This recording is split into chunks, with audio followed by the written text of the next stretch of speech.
Sporto klubas. Netaip seniai krepšinio klubui Alytus pradėjo vadovauti, taip galima sakyti turbūt, naujasis klubo direktorius Nerijus Varnelis. Tai aišku, norėtume pirmiausia pasveikinti sugrįžus, kitaip sakant, į didįjį krepšinį. Dėkui, bet aš niekur nebuvau dingęs iš jo, tiesiog tik tai gimtamėsą jau grįžau. Ir iš tikrųjų, krepšinio kluboje Alytus, balandis jau paskutinis toks sezonas, galima sakyti, krepšinio lygoje, Lietuvos krepšinio lygoje, tačiau pastarasis sezonas Alytaus klubui buvo pakankamai sudėtingas. Daug permainų, daug netekčių, daug pasikeitimų. Ir štai jūs perimate klubo vairą į savo rankas ir ko gero, aišku, gal nėra ko dairytis, žvelgiate į ateitį. Kokie jūsų pagrindiniai gal norai ir tikslai? Na, be abejo, jūs įvardinote, kad šį dieną Alytaus krepšinio klubas išgyvena ne pačius geriausius laikus ir man atėjus į čia, į tą klubą pradėjus vadovauti jam, iš tikrųjų pasirinkau tokį, sakykime, labai nelengvą kelią ir darbą, ir užduotį, statyti tą Alytaus krepšinio lygį ankstesnės aukštumas, kokios jos buvo. Taigi, norėčiau pasakyti, kad ne aš vienas čia atėjau į klubą naujas žmogus. Beje, kaip žinote, yra naujasis klubo prezidentas Pranas Jaciunskas. Jo dėka aš irgi čia, sakykime taip, kad atėjau ir atsiradau šitame klube. Priežastis, dėl ko aš grįžau ir apsėmiau šitą darbą dirbti, yra paprasta, kadangi mano daug draugų, pažįstamų, tiek su kuriais teko man žaisti vienoje komandoje. Tai Saulius Kazevičius, Mindaugas Jaruševičius, Rytis Adomaitis ir daugelis kitų, kurie yra arba priklauso šiam klubui, tai yra turiuomenį Alytaus krepšinio klubui, yra pasakoję, kalbėję daug kartų esame apie klubo padėtį ir situaciją, kokioje jisai dabar yra atsidūręs. Nu ir tiesiog matau ir mačiau, kad taip toliau negali tęstis. Situacija patys žinote, kad klubas legia tikrai nemaži finansiniai įsipareigojimai, tai turiuomenį skolos, kurios siekia netgi 2008 metus. Ir matot, ir pagalvojau, kad jeigu ne aš, tai kas tada padarys arba pabandys tą klubą atstatyti. Taip, kad tikrai neliko abejingas šiai situacijai, savo vieno dar draugo pagalba. Tiesiog nusprendėme, kad reikia kažką tai keisti.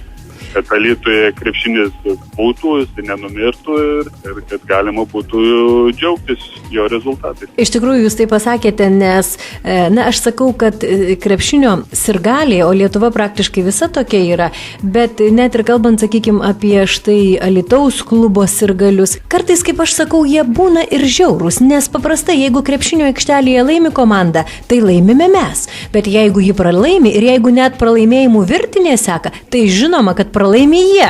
Nu taip, tai jau čia nieko nepadarysi. Čia ne tik aš galiu pasakyti, ne tik čia Alytaus sirgalių toks mentalitetas ir supratimas ir suvokimas. Man teko iš tikrųjų žaisti daugelį pasaulio šalių, turiu omeny daugiau gal Europos, tiek kituose Lietuvos klubuose, taigi norėčiau pasakyti, kad ir kiti tokie patys žmonės. Matyt, čia galbūt mūsų prigimtis yra tokia. Tai aš nenorėčiau sakyti, kad mūsų sirgaliai kažkokie tai skirtiniai tuo atžvilgiu ar kažkokie neįgiami. Iš tikrųjų norėčiau tik taip pasidžiaugti, kad šį dieną renkasi labai didelis žmonių kiekis ateina pasirgti už mūsų komandą. Norėčiau padėkoti jiems. Be abejo,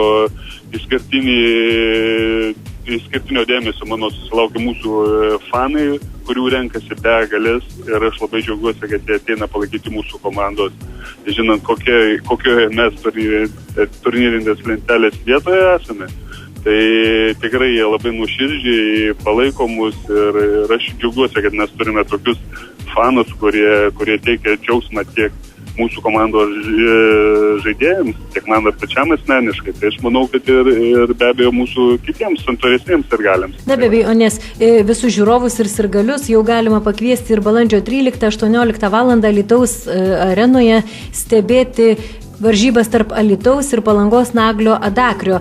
Ko gero, krepšininkai aikštelį visuomet eina tik laimėti. Tai be abejo. Taigi dar reikia nepamiršti, kad tai bus mūsų paskutinės oficialios šio sezono varžybos mūsų naujoje arenoje. Taigi aš norėčiau vėlgi tą progą kaip ir prisidėti prie jūsų pakvietimų, kad visus maloniai prašome į rungtynės. Vėlgi norime tom rungtynėm padėkoti mūsų sirgaliams, Alytaus krepšinio mėgėjams, kad jie vis dėlto nenusigrėžė nuo mūsų tokioje situacijoje, turiu omeny sunkių tokių momentų ir kad nežiūrint tai, kad mes esame paskutinėje lentelės vietoje, vis dėlto manau, kad tose rungtynėse mes sieksime ir eisime tik tai dėl pergalės kovoti. Nežinau, ar teisinga informacija, bet ar balandžio 13 tai yra ir jūsų gimimo diena? Ne tik mano vieno gimimo diena, tai yra Mindaugas Jaruševičiaus gimimo diena, yra antro trenerio ir balandžio 14 Dariaus Bavijono berods gimimo diena, kaip žinote, mūsų savo spaudai. Na tai sporto aikštelėje, ko gero, turi būti šventė visom prasmėm. Be abejo, aišku, stengsimės padaryti šventę ir manau, galbūt bus atviras, kad ir komanda bus tokia daugiau šventiškai nusiteikusi. Vis dėlto turiu iš gerosios pusės šventiškai nusiteikusi, nes tai yra paskutinės rungtynės ir vyrai tikrai ateis padaryti šventę tiek savo, tiek ir žiūrovam. Aišku, linkim tik tai sėkmės, bet jeigu pažvelgtume į kitą sezoną, jūs sakėte, aišku, norite, kad krepšinio klubui Alytus sektųsi gerokai geriau ir kad tie rezultatai sportiniai būtų gerokai geresni. Tačiau bežvelgdami į priekį, ar jau matote, sakykime, komandos sudėtį, ar planuojami kažkokie pakeitimai, nauji žaidėjai? Žinokit, atvirai pasakysiu, kad šiai dienai tai yra labai sudėtinga tai galvoti, nes kaip žinome, galbūt jūs žinote, kad pagal praeitų metų LKL ir Lietuvos krepšinio lygos nuostatus įstatus patvirtintus, paskutinė komanda užėmusi LKL krepšinio lygoje automatiškai kreipia į žemesnę lygą. Tai vėlgi, bet kiek man teko girdėti ir kalbėtis, sakykime, neoficialiai su tam tikrais funkcionieriais krepšinio, tiek Lietuvos krepšinio federacija ir Lietuvos krepšinio lygos atstovais, vis dėlto mes esame gavę jau iš jų šiokį tokį žodinį sutikimą, sutarimą, kad jie dėl mūsų naujos arenos neišmesti į žemesnę lygą ir mes tikimės, kad galėsime ir kitais metais atstovauti ir žaisti pačioje aukščiausiame lygyje. Taigi, kol kas, kol negavome oficialaus rašto arba sutikimo, kad vis dėlto mūsų miesto komanda lieka pagrindinėme čempionate, turiu omeny Lietuvos, tai kol kas ir sunku kažką tai galvoti apie komplektaciją komandos kitų metų sezonui. Na, aš tikiuosi, kad tą oficialų patvirtinimą tikrai gausite ir gal net ir norėčiau pasakyti, kad gavus, aišku, jį komandos psichologinė būklė gerokai dar sutvirtėtų, ar ne? Nes, ko gero, niekas taip netrikdo ir žaidėjų aikštelėje, kaip ta tokia nežinomybė ir tie tokie sprendimai vienokie ar kitokie, kurie tikrai labai įtakoja pačius žaidėjus, nors iš jų reikalaujama aukštų sportinių rezultatų. Beje, kokia psichologinė atmosfera klube dabar yra? Pasakyčiau, kad vis dėlto tie dalykai išvarinti vėlgi jūsų yra tikrai vieni iš pagrindinių dalykų, bet psichologiniai būsenai ir jo stabilumui, bet vis dėlto nepamirškime, kad tai yra ir dar finansiniai dalykai, kurie iš tikrųjų paminėjau pokalbio pradžioje, kad tas galbūt profesionalų sportininkai ir tuo labiau profesionalų sportininkai iš kito miesto ir iš kitos valstybės atvykusios, kurie žaidžia už mūsų gimtą miestą, jam yra vis dėlto prioritetas, manyčiau, tai yra atlygis už sportinę veiklą ir kad jis galėtų, sakykime, kaip normalus Lietuvos pilietis ar užsienio pilietis išgyventi ir turėti kažkokias pajamas. Tai vis dėlto aš galbūt pradžioje duočiau ir teikčiau pirmenybę šitam dalykui. Vėlgi, aišku, su žaidėjais yra kalbėta ir užsiminta jau ne vieną kartą apie kitų metų mūsų planus ir visi iki vieno, tiek ir treneriai ir žaidėjai žino, kad aš pats atėjau asmeniškai, su manim keli dar žmonės, kurie perėmė šito klubo valdymą. Tikrai atėjom ne vienai dienai, ne vienam mėnesiui, ne vienam sezonui ir panašiai. Taigi, kad mes dėsime visas pasangas, kad tas klubas išliktų ir gyvuotų ir panašiai. Tai, sakyčiau, iš to išeinant, kad klubo viduje nuotaikos yra darbinės, sakyčiau, neblogos visai. Truputėlį čia įvyko netikėtų klubo žaidėjų rotacija, kuri nėra naudinga, bet buvo reikalinga tam tikrus veiksmus atlikti, sakykime, chirurginio įsikešimo reikėjo, iš tikrųjų yra skausmingas klubui, aš turiu kalboje apie Marius Inišius išėjimą iš klubo, netikėta, sakykime taip, nesitikėjom, kad taip greitai teks su juo išsiskirti. Tai va, gal tas truputėlį prisidėjo prie tokio lengvo šoko, bet, sakau, aš kiekvieną dieną būnu treniruotas ir matau, kaip komandos žaidėjai dirba, kokios nuotraukos, tai pasakyčiau, kad kokios viskas tvarkoja.